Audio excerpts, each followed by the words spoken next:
seconds and counting.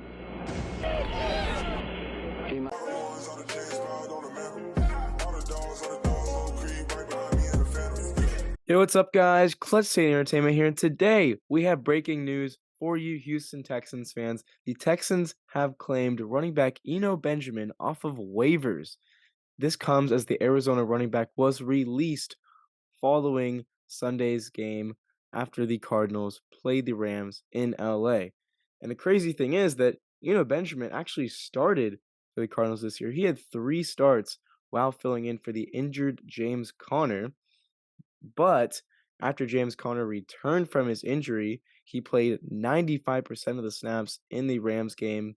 Benjamin had a very non-existent role, to say the least, in that Rams game, as he recorded 0 stats in that game, and then he was just abruptly released.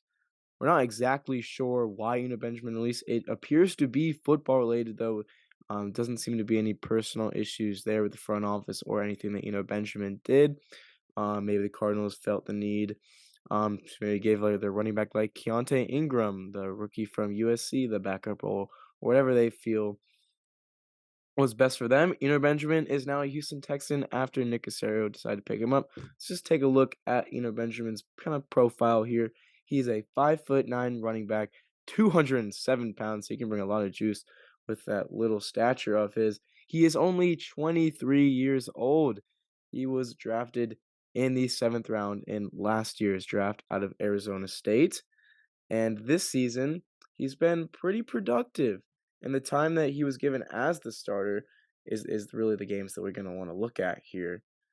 I came against the Seahawks in week 6, and which was his first start. He had 15 carries for 37 yards.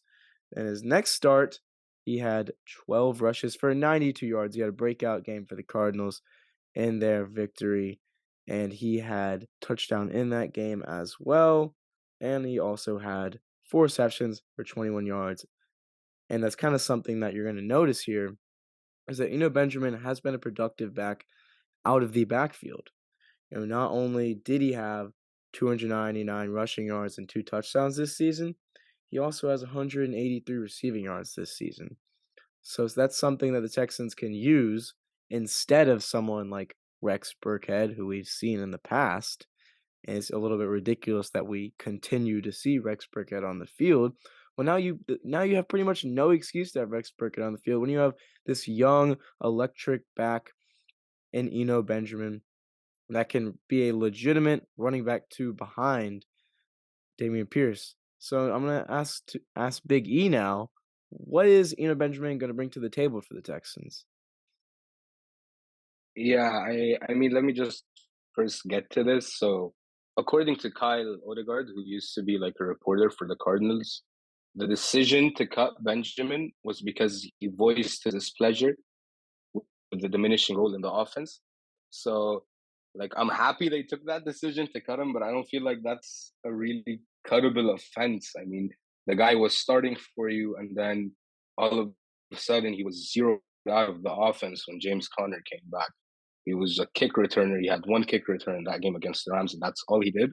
So him complaining, I'm sure, is not a good enough reason to cut someone as good as him. But either way, thank you, Cardinals, for doing that. But moving on to like just a little bit of what he can bring. The first thing I did was I hit up my friend who's a Cardinals fan because he watches Benjamin. He knows Benjamin more than I do. So I told him to tell me what I don't know about him, and I was surprised when he told me that he's a pretty good blocker in the backfield too.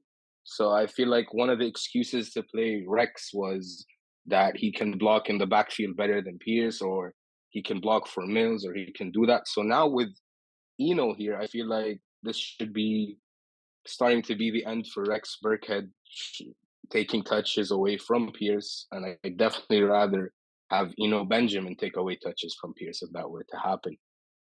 Other than that, he brings in the 1-2 punch that we're gonna have moving on. We're gonna have the Chubb and Hunt or just something similar to that. His pre-draft comparison was actually Devin Singletary. So having someone like Devin Singletary next to Dameon Pierce is going to be pretty scary for the league. But just them being young, 22 for Damian Pierce and 23 for Benjamin, it's just going to be, it's going to be a patience game.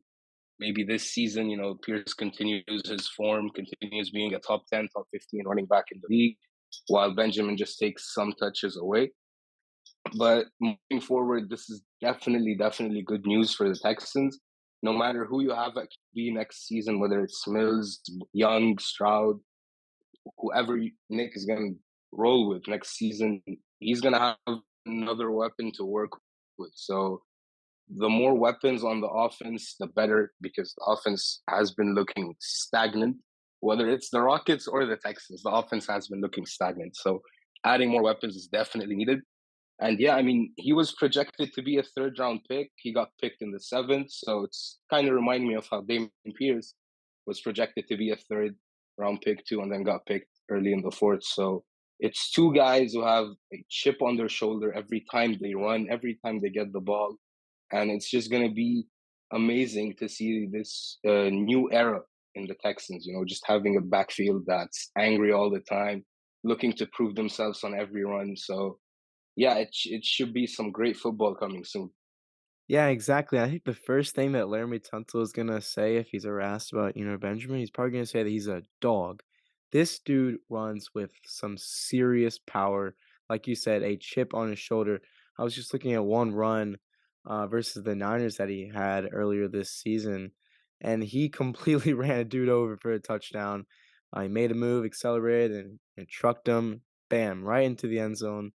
This dude is a very, very talented player, and I love what you said about, kind of the one-two punch. Because my biggest concern about Dameon Pierce was never, like, Dameon Pierce's talent, it's like, man, this guy's getting 25 carries a game, he's only 22? Can you imagine how that guy's gonna be feeling when he's already 25 and 26, it's gonna be really, really rough to sustain that kind of production. I mean, you look at like a team like the Cowboys now, they have Ezekiel Elliott, but they also have Tony Pollard, and a lot of people will tell you that Tony Pollard is actually a lot better than Ezekiel Elliott, and that's because Ezekiel Elliott has legitimately, dropped off from his amazing rookie season that he had. So it's just so hard for these young running backs to sustain that production. That's not me taking a hit at Dameon Pierce, it's just the truth.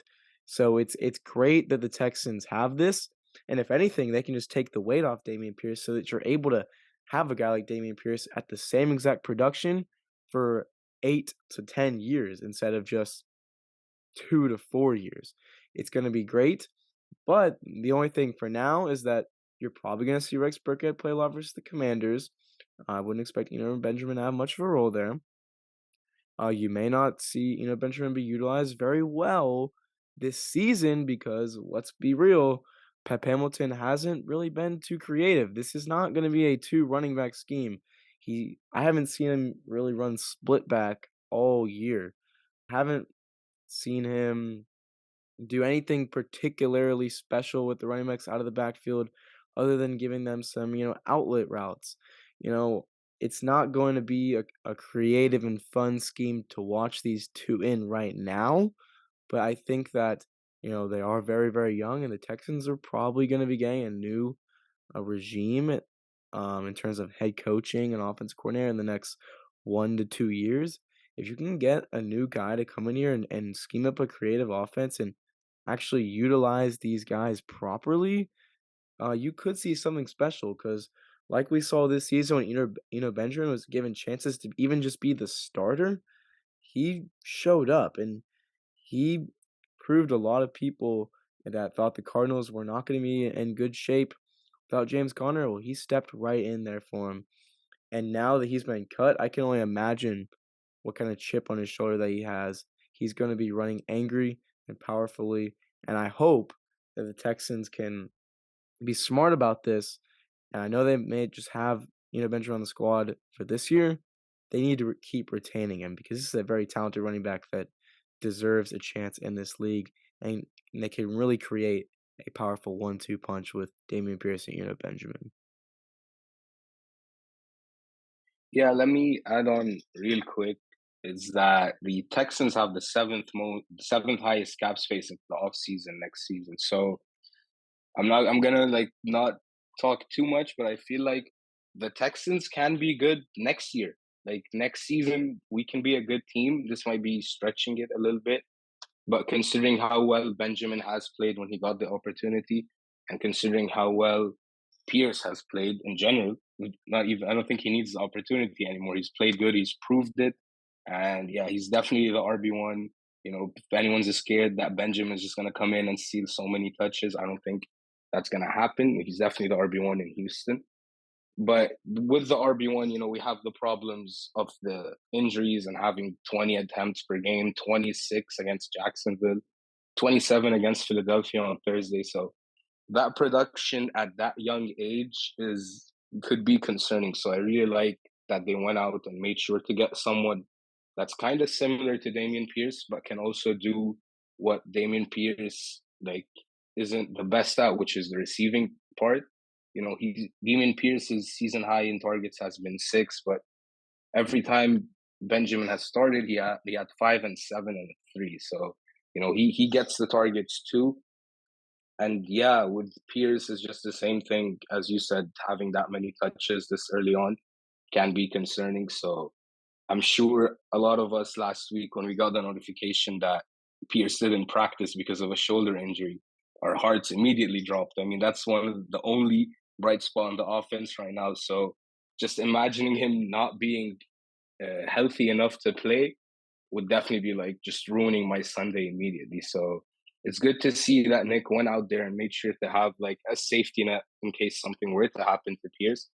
I mean, let's say Pierce misses a week, you just have pretty much Pierce 2.0 come in, do his job, get the angry runs, get the quick touchdowns, quick cuts, truck people, and go ahead and score. So yeah, end of the day, it's a very good signing. You have two great running backs in the backfield now with a lot of potential. So the Texans are definitely on the come up, and they should be a team that just everyone in the NFL starts watching soon. Absolutely, and, you're right, it is really kinda scary. I mean, you talked about those insanely high, games where he had 27 carries, 26, that's really, really scary, and honestly, it would be in the best interest of this team to kinda put Dameon Pierce in a little bit of a timeshare at the end of the season. I know a lot of fantasy football owners would not be happy about that. And also, I wanna make it clear that, we genuinely believe and Benjamin is a good football player. He is better than Rex Burkhead. He is better than Dare. He is the second best running back on the Texans roster, but at the same time, we cannot right here, right now, say that Benjamin will be the Texans RB2. He should be from our eyes, but we cannot predict what the coaches are going to do. It's what we just think that they should do, and it's up to the coaches to decide that and be able to utilize the talent of Benjamin. And I think that's gonna be really important because, we saw the Texans bring in Tyler Johnson. He's a talented wide receiver. Tyler Johnson was cut after a couple weeks where he played 1 game. That was a little disappointing to see. You know, last year, the Texans cut Anthony Miller after he scored a touchdown in a Thursday night football game for Davis Mills' first career touchdown pass, and they cut him like 2 or 3 weeks later. So we've seen things like this happen before.